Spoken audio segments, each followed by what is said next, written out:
Going on, y'all?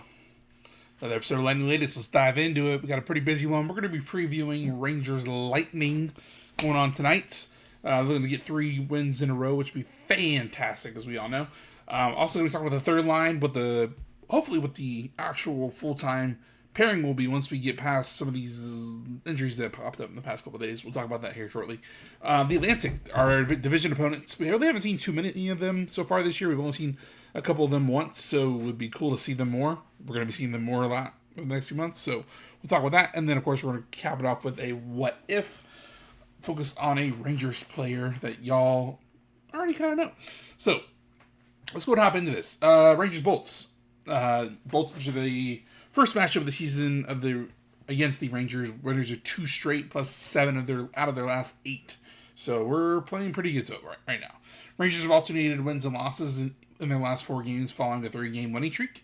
Last time out, New York defeated Nashville at home 6-3. Their season has been an up and down one, as they've lost 3 in a row twice so far this season, including three right before their 3-game winning streak. So, bit of a rough one so far for Rangers fans. At least, well, not too rough, but because they're 8-7-2 right now. We're 8-5-2, so not too bad. And the Rangers are actually 7-1-1 away from Madison Square Garden. So, coming to the bench might help them a little bit. So, after a rough start at home, the Bolts have really turned it around. We're now 4-3 at the bench, so hopefully that's going to improve to 5-3, which is something we would all absolutely love to see. So that's the goal, right?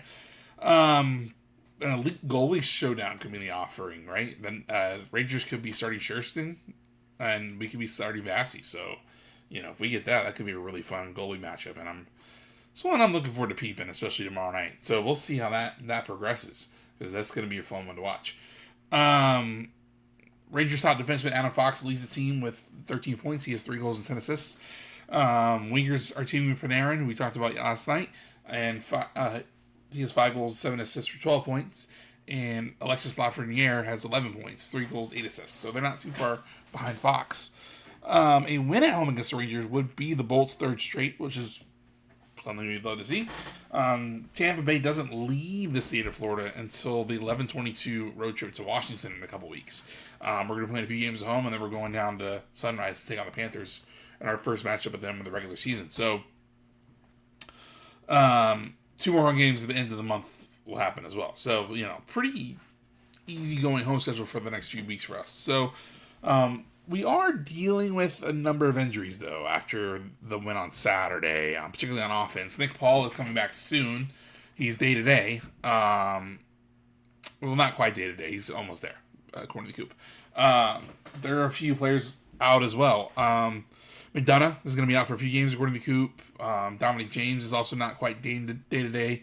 But these 2 guys are Hedman and Pontus Holmberg. They're day-to-day. So hopefully we'll have them back for the Rangers matchup tonight. I'm not 100% sure. Obviously, we'll see with a morning skate and stuff and see what's going down. But hopefully, we're going to get Maxwell Crozier and Nick Paul back very shortly. Both teams are looking for a playoff spot this year. So especially after a disappointing end to the season last year, Rangers didn't even get in. A lot of people tipped them to get back to the playoffs after 3 straight years in the playoffs. They didn't get in last year. So they're really trying to rectify that wrong. Meanwhile, the Bulls are trying to get further than another first-round exit. So, if the Bulls can win, we're going to be narrowing that gap in the Atlantic, I think. So, a win is really, really going to be useful for us moving forward. So, but it's going to be a tough one, because the Rangers are playing pretty decent as well. But let's break down these third-line possibilities a little bit, and let's talk about that for a sec. So, current pairing is the ideal pairing with everyone healthy, at least mostly everyone healthy, is Lilleberg and DeAstus, right? But Coop still has a couple potential choices. Now, at the moment, he said to kind of maneuver the line around. DeAstus is on the second pairing with Chernak because McDonough is out.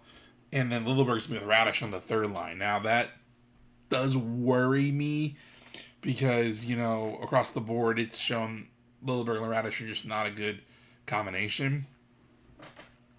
Radish has been a healthy scratch most of this season. He's only played in games where we've had these injuries.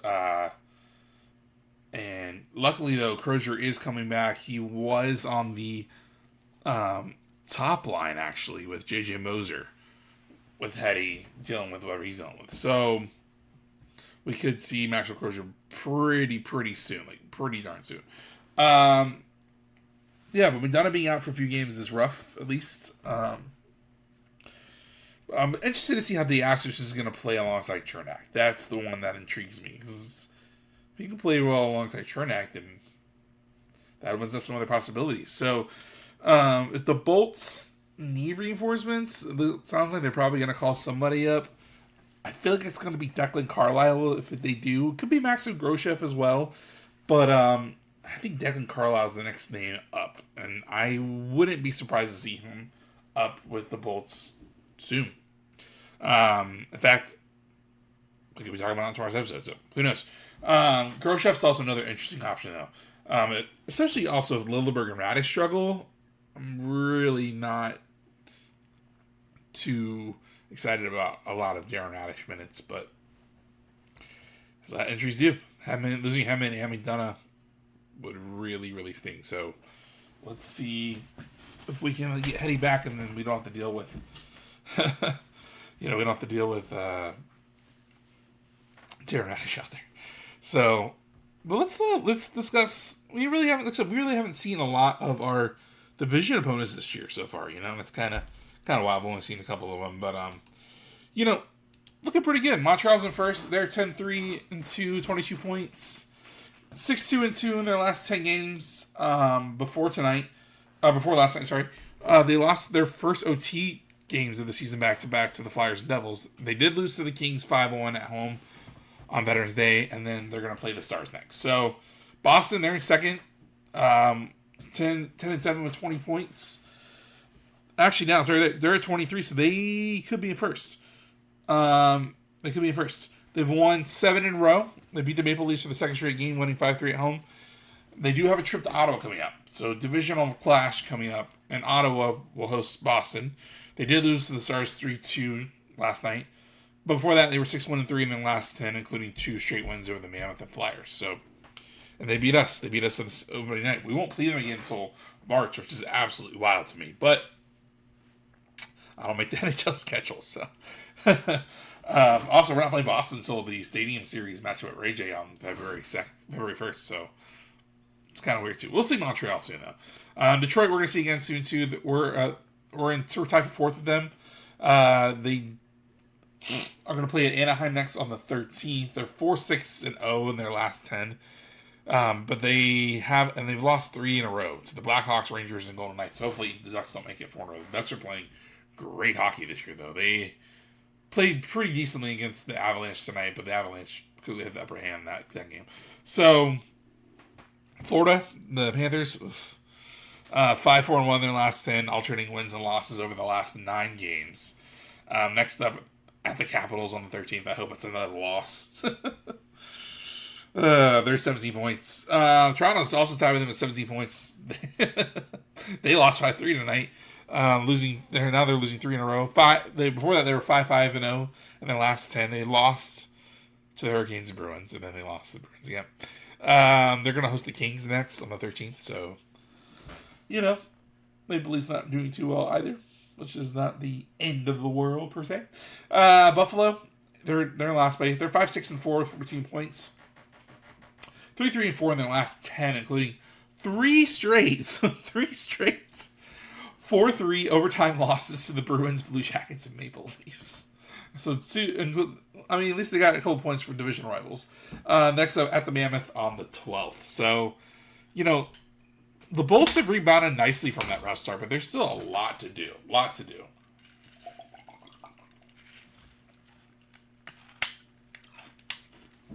And the Atlantic has seen many of the younger teams like Montreal and Ottawa really rise up the rankings. Boston's kind of rebounding after from last year, which has been fine.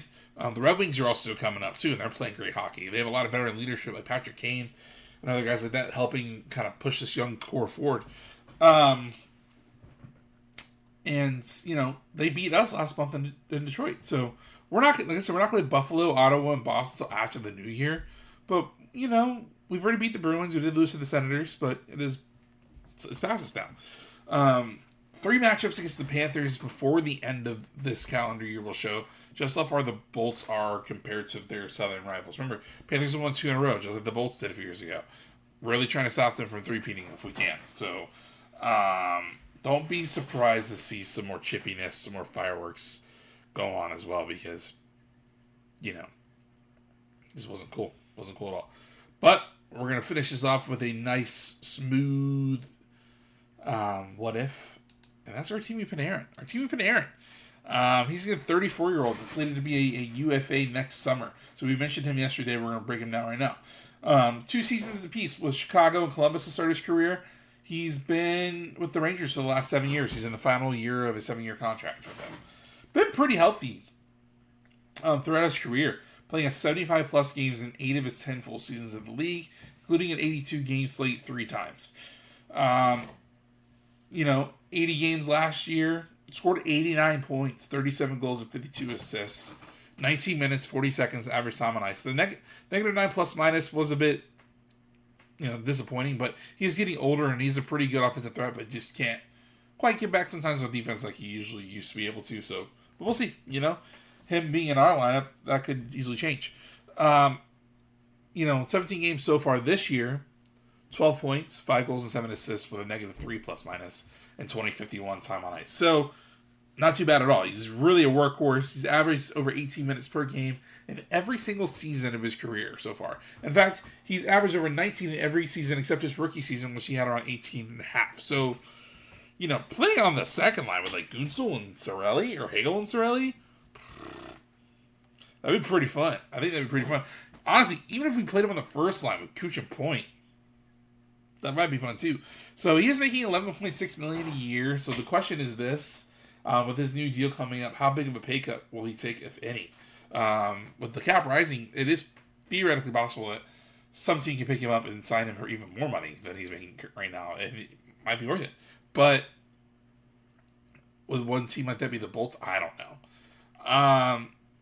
With the rising cap, though, it's certainly possible that Breeboy gets into a new deal if he's able to swing a trade for him. If the Rangers keep going up and down, and they go down, Panarin's going to need a new home. They're playing pretty solid hockey. They are 8-7-2 at the moment, but they didn't make the playoffs last year, right? However, they did make it in 3 years before that, including to the Eastern Conference Finals twice. They lost to us, and they lost to the Panthers. So, would Panarin want one more run with that team, with that organization? He's already done so much. The only thing he really hasn't brought them is a Stanley Cup, and he hasn't played for Stanley Cup there. Would he want to do that in New York? It's certainly possible. I'm not 100% sure, but it wouldn't surprise me. And let's see what he does next summer if that's the case. But, yep, that's it. We're going to break down the Rangers Lightning game tomorrow night after. We're going to break down after the results tonight. We're also going to break down Braden Point. He's been still kind of not there yet. Dominic James as well before his injury. And then we're going to talk about a familiar friend on What If. So this is Jordan Lightning Latest signing off, and I'll see y'all tomorrow. Let's get that dub against the Rangers. See ya.